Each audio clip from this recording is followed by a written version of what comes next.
Welcome to Kavitha recipe Tamil. இன்னைக்கு பார்க்க போகிற ரெசிபி ஒரு மசால் வடை தான் செய்ய போகிறோம். எப்படி செய்யலாங்கிறத பார்க்கலாம் வாங்க. ஃபஸ்ட்டு இந்த ரெசிபி செய்கிறதுக்கு கடலைப்பருப்பு இல்லைன்னா பட்டாணி பருப்பில் செய்யலாம். நான் பட்டாணி பருப்பு எடுத்திருக்கேன்.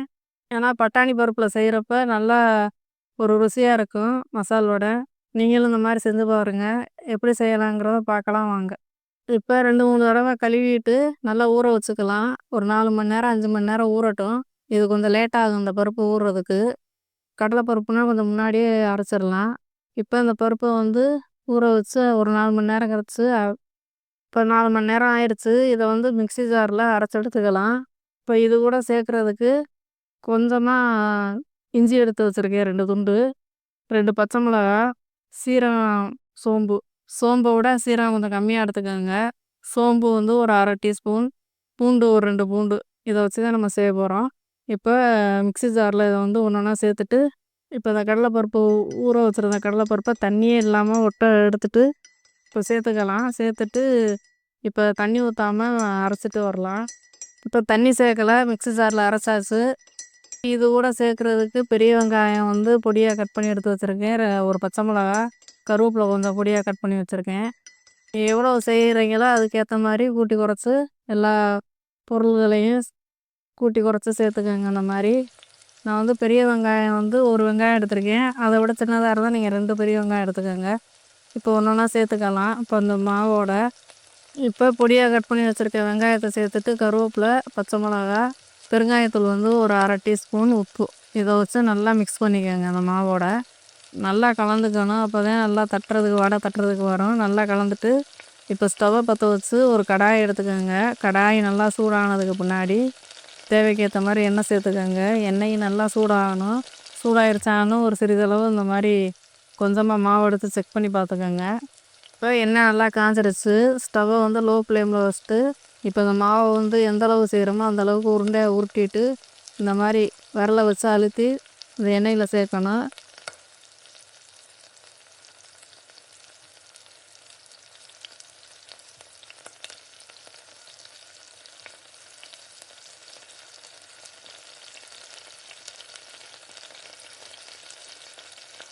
எண்ணெயில் சேர்த்துட்டு வேகம் தொட்டிக்க அப்படியே ஒரு 2 நிமிஷம் அப்படியே விட்டுருங்க.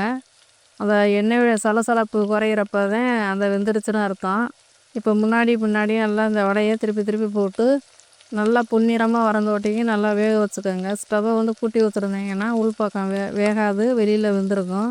இந்த மாதிரி திருப்பி திருப்பி போட்டு வேக வச்சு ஒன்று ஒன்றா எடுத்துக்கலாம்.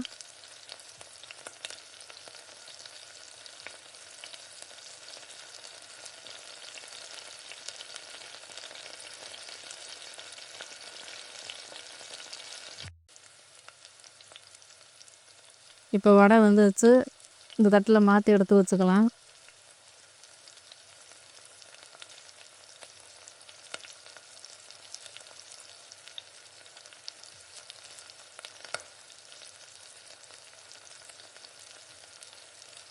இதே மாதிரி எல்லா மாவையும் சுட்டு எடுத்துக்கலாம். அந்த மாதிரி இப்போ இந்த மாவையும் நல்லா உருண்டையாக உருட்டி எண்ணெயில் விட்டு இந்த மாதிரி திருப்பி திருப்பி போட்டு வேக வச்சு எடுத்துக்கலாம். இப்போ எல்லா மாவையும் இந்த மாதிரி சுட்டு எடுத்துக்கலாம்.